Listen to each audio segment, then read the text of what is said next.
and some of the most ancient appointments of the royal household here. I'm talking particularly about the barge master and the waterman.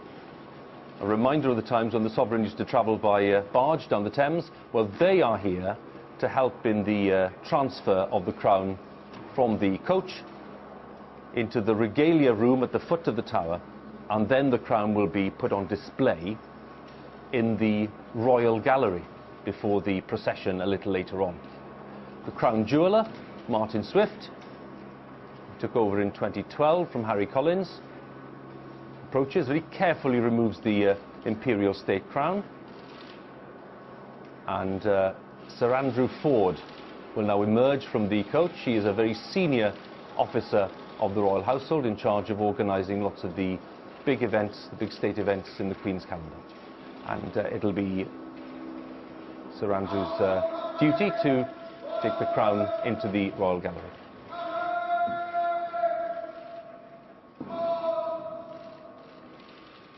So the barge master hands over the imperial state crown with its 3,000 precious stones. You only see this crown on the occasion of a coronation or the state opening of Parliament. That's the only time in which it's seen.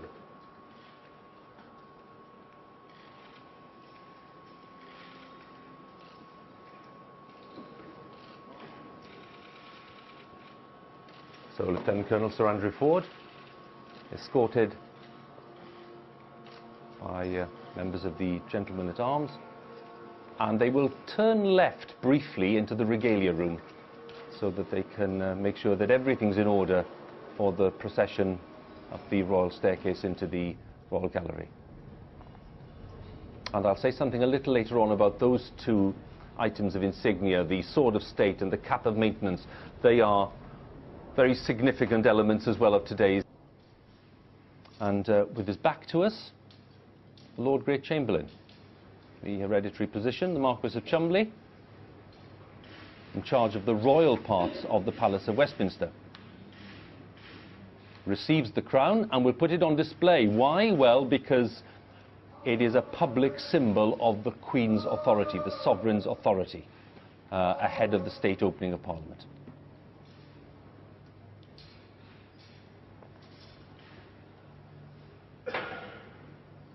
So the guests ready in the royal gallery, and over at Buckingham Palace, the Queen is departing.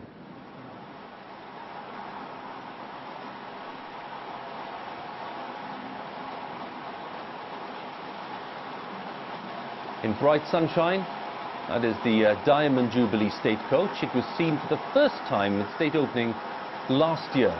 It is the most modern coach in the collection of the Royal Mews. It was made well, 4 or 5 years ago now, actually, in Australia, designed by Jim Frecklington, who was also responsible for the design of the Australian State Coach, which is the other very big coach in the collection.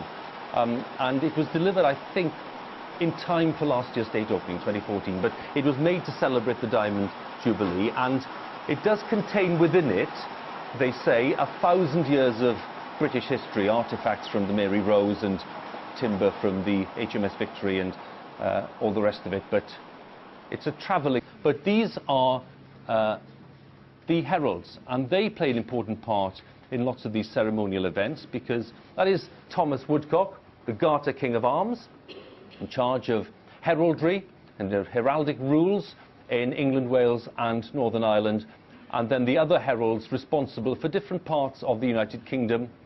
2 of the provincial heralds in charge of England north of the Trent and Northern Ireland, and 1 south of the Trent.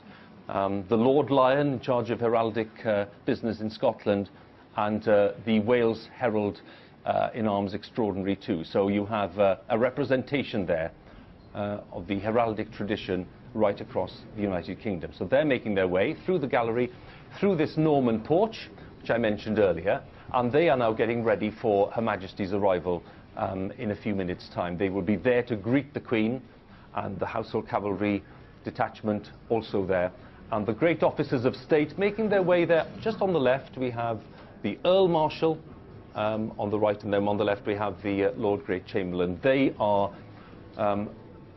very important members of this ceremony, simply because they have a great deal of authority and responsibility for coronations and great events of that kind. And they will be in charge of welcoming the Queen and Prince Philip when they do arrive at the Sovereign's entrance. So the crown is now being moved in readiness for the Queen's arrival. And Marquess of Cholmondeley will take the crown into that robing room, which I mentioned earlier, the room that we're not allowed to see inside. That is where the parliamentary robes are also ready for the Queen's arrival. They'll be worn for that procession in state. So the crown, having been on display then for just a few minutes, now being taken into the robing room. Let's see the Queen's progress along the Mall. Well, if we get weather like this for the Queen's birthday parade in a few weeks' time, we'll all be very happy. Great sight along the Mall there. The grand processional route leading from Buckingham Palace all the way up to Horse Guards and then along Whitehall down to Parliament Square.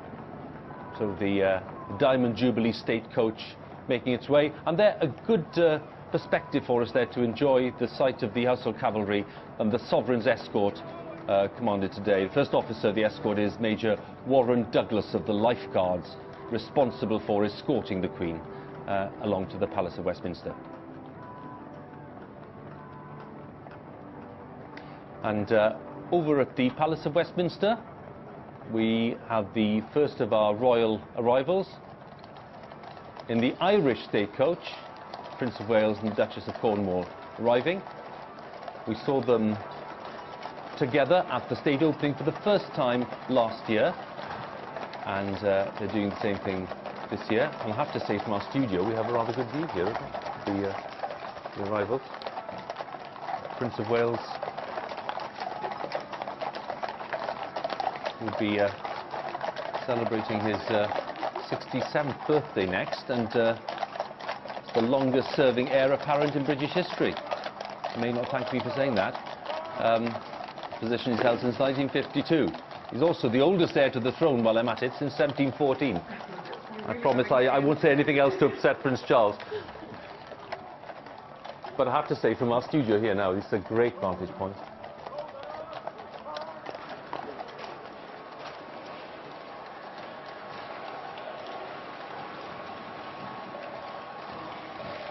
And the Irish state coach, a replica of one bought by Queen Victoria back in the 1840s, arrives at the Sovereign's entrance.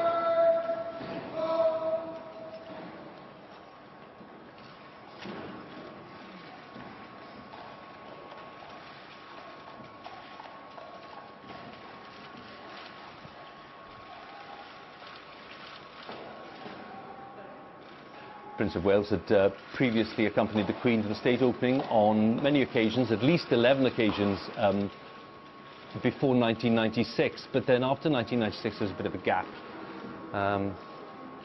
But the Prince and the Duchess, as I say, appeared together last year, and they're here again, being welcomed by the Duke of Norfolk, the Earl Marshal, very familiar with him, and a guard of honour, Household Cavalry, and the heralds too. And the Prince and the Duchess, I think, will also make their way into that robing room in readiness for the procession in state through the gallery a little later on. Wonderful sight at Horse Guards Parade. The Queen's coach is approaching the Horse Guards building. This is where the birthday parade and Trooping the Colour will happen in just a few weeks' time.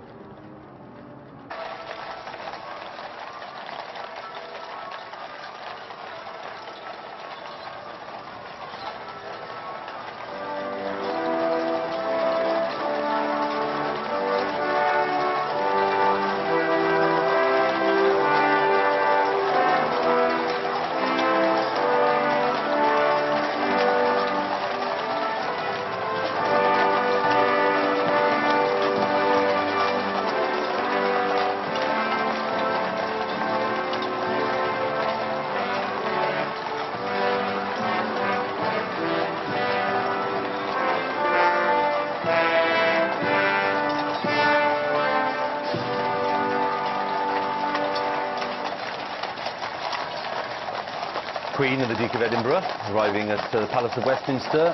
A word about the Guards of Honour back at Buckingham Palace, the Welsh Guards celebrating their centenary this year. Here at the Palace of Westminster, the 1st Battalion Grenadier Guards providing the Guard of Honour, and Major Kevin Davis, the Director of Music. The national anthem being played for the Queen's arrival.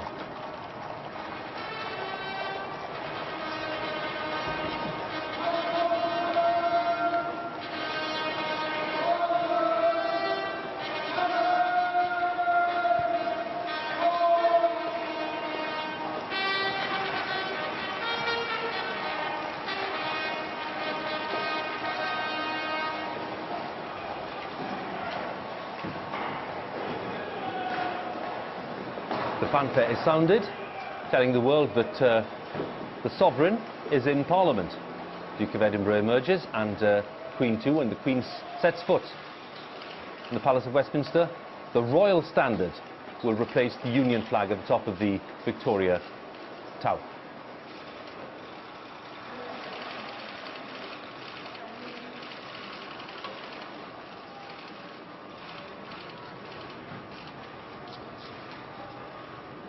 Against the dazzling blue sky this May morning, the Lord Great Chamberlain and the Earl Marshal have welcomed the Queen and the Duke of Edinburgh and will lead them the royal staircase. The heralds are on their way, and there'll be a little pause of a few minutes while the Queen and Duke go into the robing room to prepare for the procession. Gentleman in the middle there is Blackrod, who will play a very important role in this ceremony a little later on when he summons members of the House of Commons. And we'll get a pretty abrupt reminder that he needs to ask permission to go into the chamber. We'll see that in a short while. Chris Grayling, Lord President, Baroness de Souza, the Lord Chancellor Michael Gove, the Duke of Norfolk and the Marquis of Cholmondeley in their capacities as Earl Marshal and Lord Great Chamberlain. And the Queen celebrated her 89th birthday on the 21st of April this year, and the Duke of Edinburgh, who will be 94 on the 10th of June. So a little glimpse of the robing room there, which is a magnificent room with some huge portraits in there of Arthurian legends and virtues of chivalry and justice and the things that the Victorians were pretty big on. His way over to the House of Commons, and the procession's on its way. Hats off, strangers.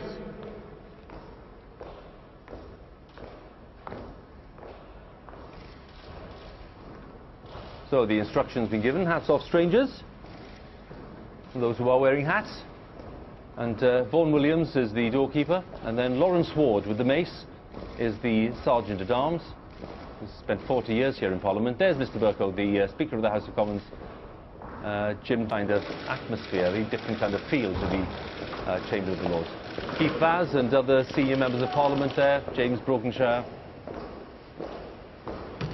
Why are they standing in the lobby, you may ask? Well, I'll tell you why, because they want to get up to the House of Lords very quickly, so that they can be first in the queue. Alan Neil there, the Labour MP.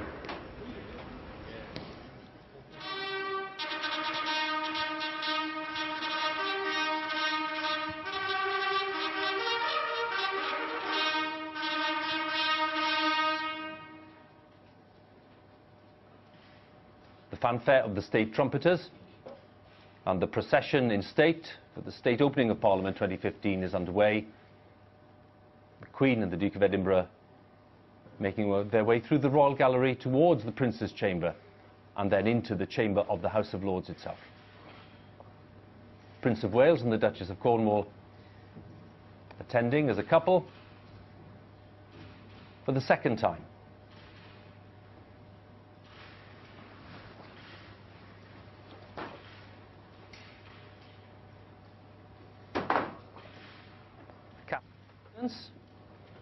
Been carried by the Leader of the House of Lords, Baroness Stowe.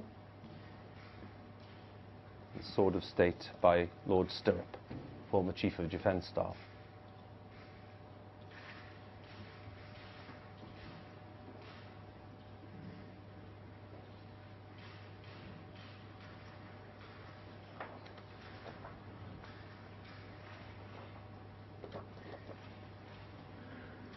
into the Prince's Chamber, the little working ante-room, if you like, next to the House of Lords. Heads of the armed forces here too, Chief of Defence Staff, Chief of General Staff, Royal Air Force, First Sea Lord, and then through the Prince's Chamber into this splendid space which is the House of Lords, opened by Queen Victoria in 1847 after the Great Fire of 1834 and the rebuilding took place. So for the 62nd time, Her Majesty the Queen prepares to open Parliament. Two thrones, a principal throne for the Queen and the slightly smaller throne for the Duke of Edinburgh, one made for Queen Alexandra more than a century ago. My lords, pray be seated.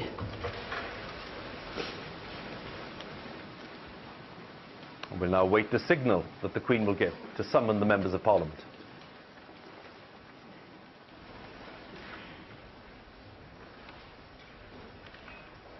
Signal is given, and Black Rod, Lieutenant General David Leakey, standing by in central lobby. He's received the signal. He's in charge of security and management in the House of Lords. So he's been sent now down to the House of Commons, where he'll have to ask for permission to enter.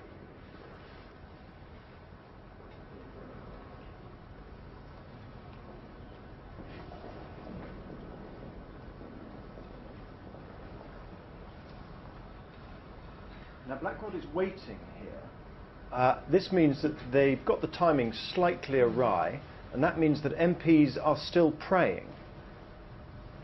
So he will be waiting for a signal that will give him permission to carry on walking. The crucial factor is utterly dependent on how long it takes the Queen to get dressed. And if she gets dressed quickly, and she starts her procession quickly, sometimes MPs are still praying. So that's why Black Rod is waiting now. Let's stay with these images then, because Black Rod will very soon be on his way. And just a reminder really of what we're about to see, because the ritual that we're about to see really derives from the attempt by Charles I back in 1642 to arrest 5 members of Parliament.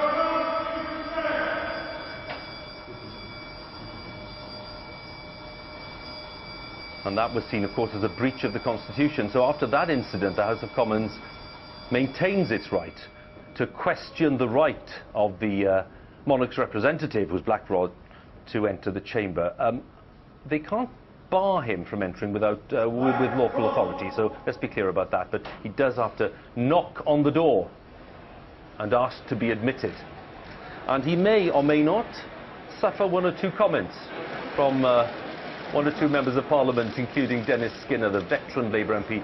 Let's see if he's prepared a choice soundbite for us today. But anyway, Black Rod approaching the Commons.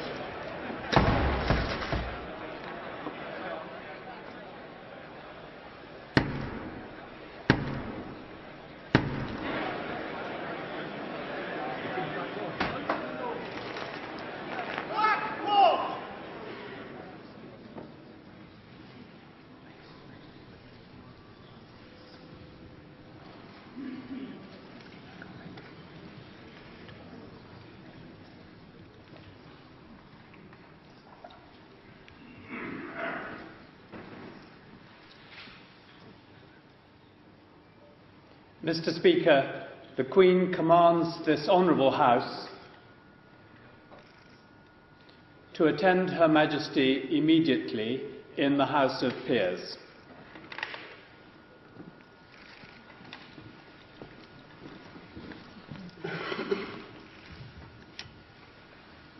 So the mace is retrieved, and the Speaker, John Bercow, leads the way, soon to be followed by the Prime Minister and Harriet Harman, who's the acting leader of the opposition following the resignation of Ed Miliband after the election. And I have to say that's the first time I can remember silence after Black Rod's appeal for people to attend. Nothing there from Dennis Skinner or anyone else. But of course, a very different makeup for this House of Commons. Very big contingent of Scottish National Party members, very few Lib Dems, and a majority Conservative government ruling the House. So, Harriet Harman and David Cameron, George Osborne, Chris Leslie, Theresa May and Yvette Cooper. Of course, some of the Labour leadership contenders here today. And the Speaker arrives at the bar of the House of Lords.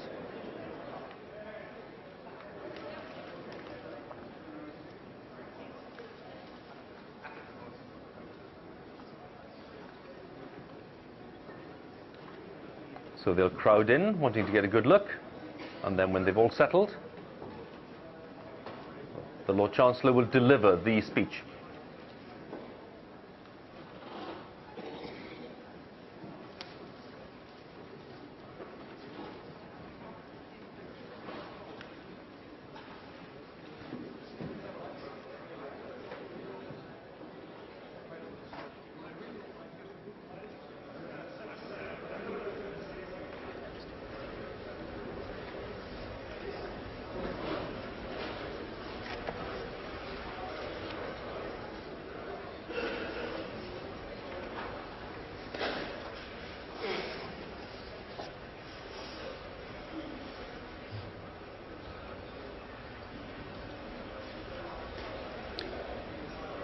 My Lords and members of the House of Commons, my government will legislate in the interests of everyone in our country.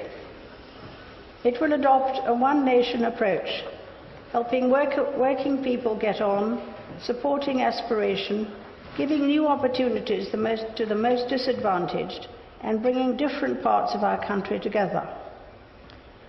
My government will continue with its long-term plan to provide economic stability and security at every stage of life.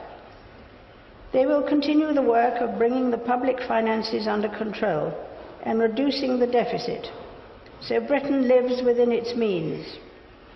Measures will be introduced to raise the productive potential of the economy and increase living standards.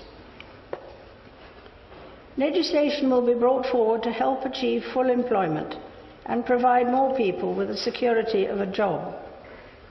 New duties will require my ministers to report annually on job creation and apprenticeships. Measures will also be introduced to reduce regulation on small businesses so they can create jobs.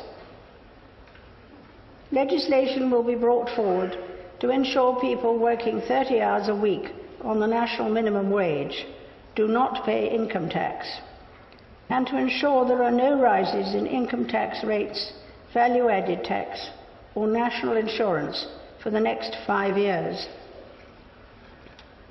Measures will be brought forward to help working people by greatly increasing the provision of free childcare. Legislation will be introduced to support home ownership and give housing association tenants the chance to own their own home.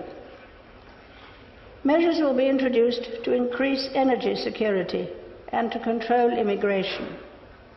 My government will bring forward legislation to reform trade unions and to protect essential public services against strikes. To give new opportunities to the most disadvantaged, my government will expand the Troubled Families Programme and continue to reform welfare, with legislation encouraging employment by capping benefits and requiring young people to earn or learn. Legislation will be brought forward to improve schools and give every child the best start in life, with new powers to take over failing and coasting schools and create more academies.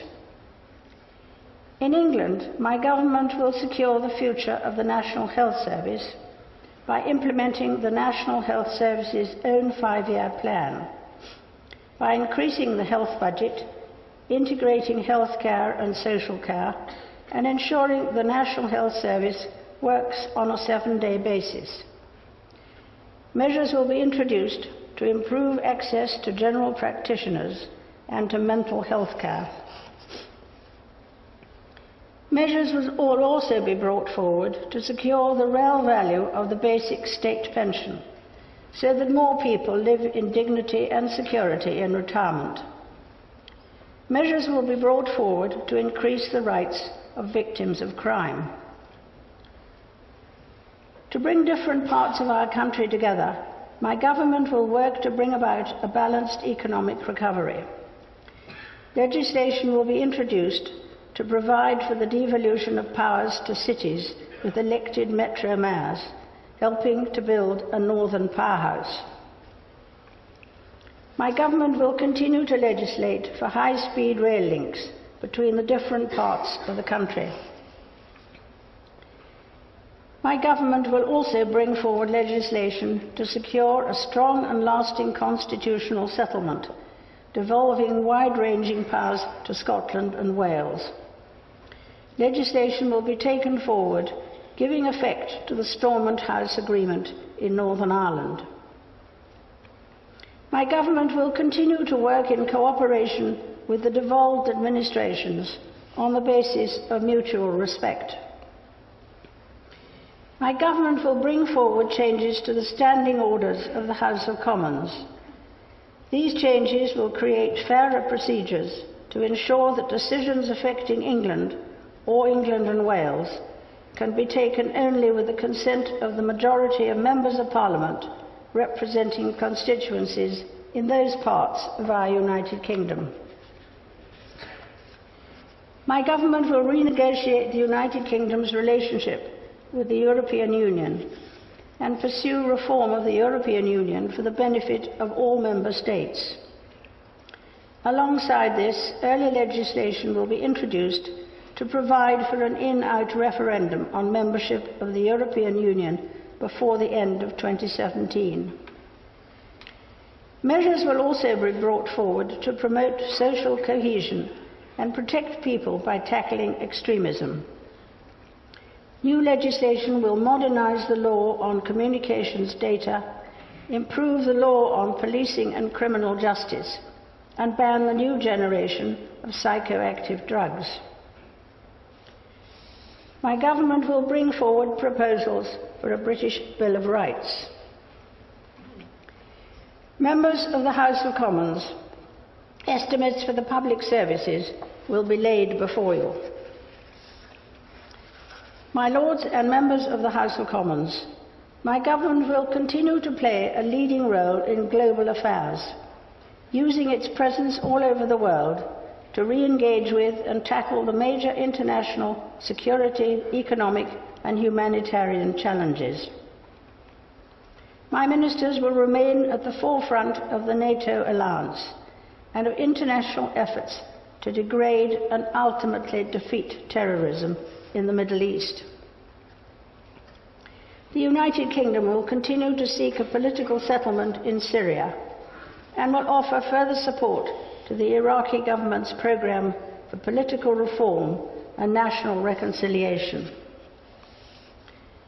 My government will maintain pressure on Russia to respect the territorial integrity and sovereignty of Ukraine and will insist on the full implementation of the Minsk agreements. My government looks forward to an enhanced partnership with India and China. Prince Philip and I look forward to our state visit to Germany next month and to our state visit to Malta in November alongside the Commonwealth Heads of Government meeting. We also look forward to welcoming His Excellency the President of the People's Republic of China and Madame Peng on a state visit in October. My government will seek effective global collaboration to sustain economic recovery and to combat climate change, including at the Climate Change Conference in Paris later this year. My government will undertake a full strategic defence and security review and do whatever is necessary to ensure that our courageous armed forces can keep Britain safe. My government will work to reduce the threat from nuclear weapons, cyber attacks and terrorism. Other measures will be laid before you. My Lords and members of the House of Commons, I pray that the blessing of Almighty God may rest upon your councils.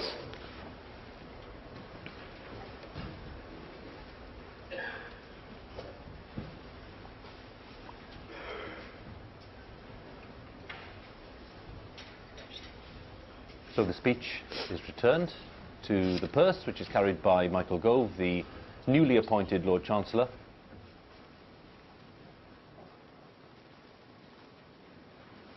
And the pages of honour, 4 of them hard at work already, preparing for the procession back through the Royal Gallery. The pages of honour this year, who include Lachlan Legg Burke, who's in the 5th generation of royal pages, and his father Harry was a page before him and is in the gallery today, looking on proudly, I've no doubt, as are all the parents of the pages of honour.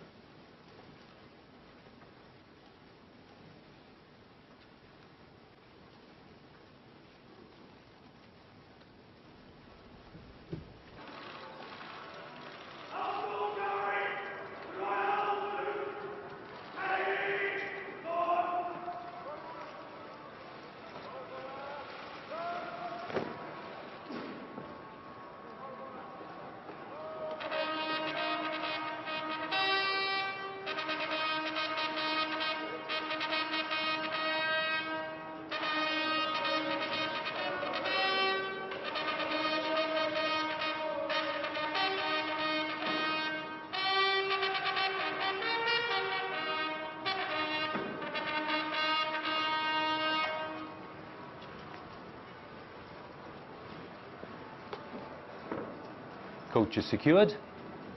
This brand new Diamond Jubilee State coach. As I say, just the second time we've seen it. Very ornate, very impressive sight. It's the second time we've seen it at the state opening. Head coachman Jack Hargreaves leading the way.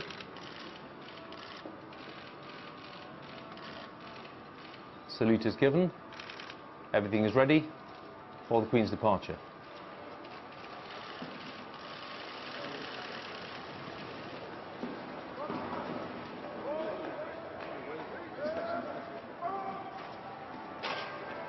And as the Queen leaves, Royal Standard is lowered and the Union flag is put back in its place on the flagstaff, top of the Victoria Tower, tallest tower in the Palace of Westminster.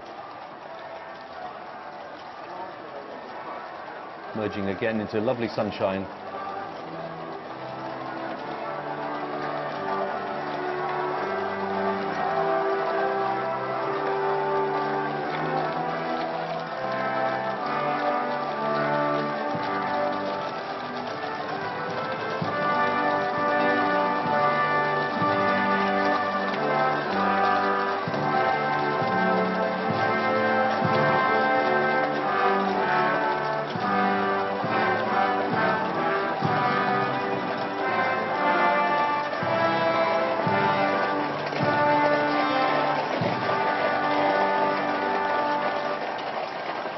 Band of the Grenadier Guards, the Corps of Drums, Director of Music Major Kevin Davis, Major Andrew Seddon commanding the 1st Battalion, providing that guard of honour here at the Houses of Parliament.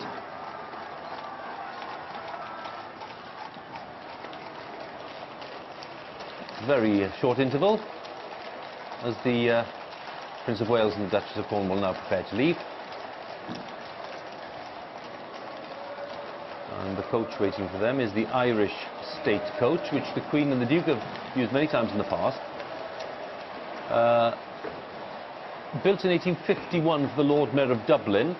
Queen Victoria rather fancied it on a visit in 1852 and bought it, but was then mostly destroyed in a fire. So I suppose this one really is a kind of replica made in the early years of the century and then completely restored in 1988-89. And it's driven from the box seat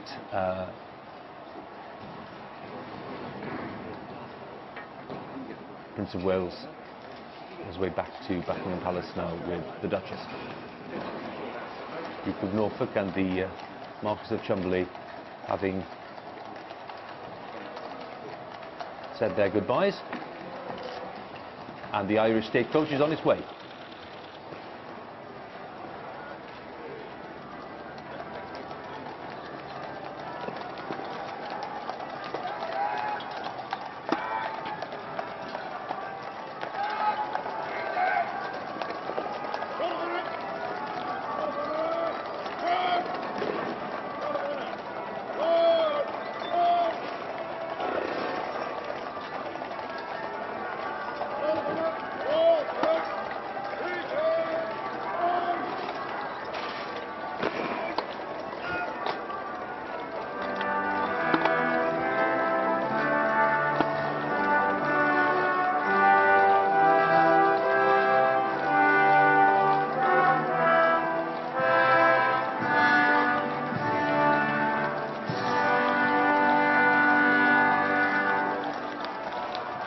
Prince of Wales, the travelling escort of the Household Cavalry Mounted Regiment, commanded by Major Simon Lucas today, making their way up towards Parliament Square and then along Whitehall and back along the Mall to Buckingham Palace.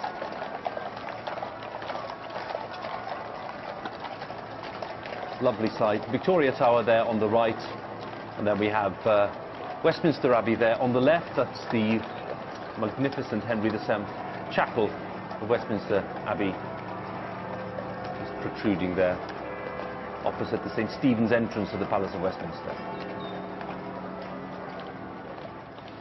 And the regalia procession now making the return journey too.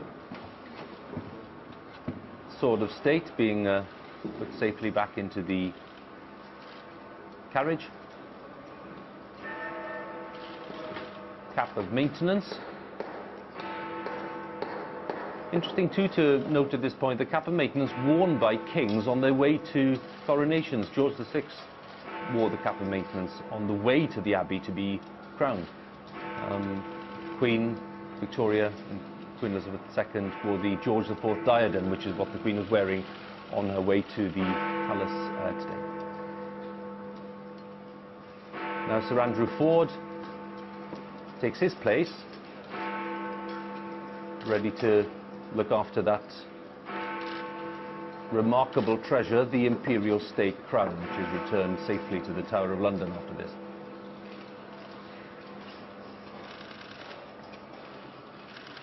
Barge Master is in charge of transferring the crown, but the crown jeweller will have to come and give a hand. There he is.